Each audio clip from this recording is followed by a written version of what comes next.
آج میں زندگی میں پہلی مرتبہ اپنی پرسنل لائف کی کوئی بات سوشل میڈیا پر شیئر کر رہا ہوں۔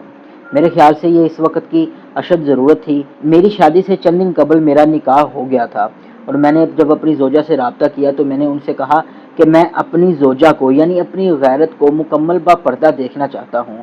وہ صرف شادی کے لیے ہی نہیں بلکہ ساری زندگی کے لیے ایسا کرنا چاہتا ہوں۔ تو میری زوجہ نے میری بات کو قبول کیا اور شادی پر مکمل پردے کا اہتمام کیا۔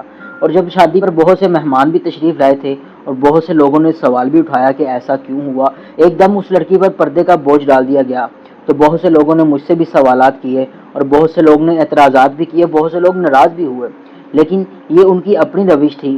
میری جو روش تھی، میری زوجہ اس بات سے مطمئن تھی اور میں خود بھی اس بات میں مطمئن تھا کہ ہم نے کوئی غلط قدم نہیں اٹھایا۔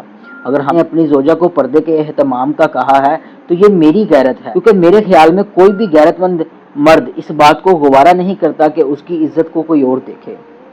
اسلام میں ایسے ایسے کردار دیکھنے کو ملے ہیں۔ ایک شخص ایک لڑکی سے نکاح کر کے اسے اپنے گھر میں لے کر آیا، اور وہ جس گوری پر بٹھا کر اسے لے کے آیا تھا، اور لڑکی کے اترنے کے بعد اس نے اس گوری کی گردن کو کاٹ دیا تاکہ کوئی اور شخص اس پر سوار نہ ہو۔ کسی نے پوچھا تو اس شخص نے کہا میری غیرت اس بات کو گوارا نہیں کرتی کہ اس گرمی کو کوئی اور مرد بھی محسوس کر سکے۔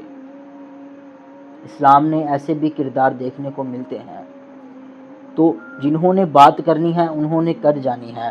اگر آپ اپنے دل سے مطمئن ہیں، اگر آپ راہ راست پر ہیں، آپ کو ایسے لوگوں کی باتوں میں آنے کی کبھی بھی ضرورت نہیں ہے۔ اپنے آپ کو اپنے اللہ کے مطابق کریں، جو آپ کا اللہ حکم دیتا ہے، جو آپ کا اسلام آپ سے تسلیم کرنے کا کہتا ہے، آپ اس پر سر تسلیم خم کریں، نہ کہ لوگوں کی خواہشات کے مطابق زندگی گزاریں۔ اللہ آسانیاں حاصل اور تقسیم کرنے کی توفیق بخشے۔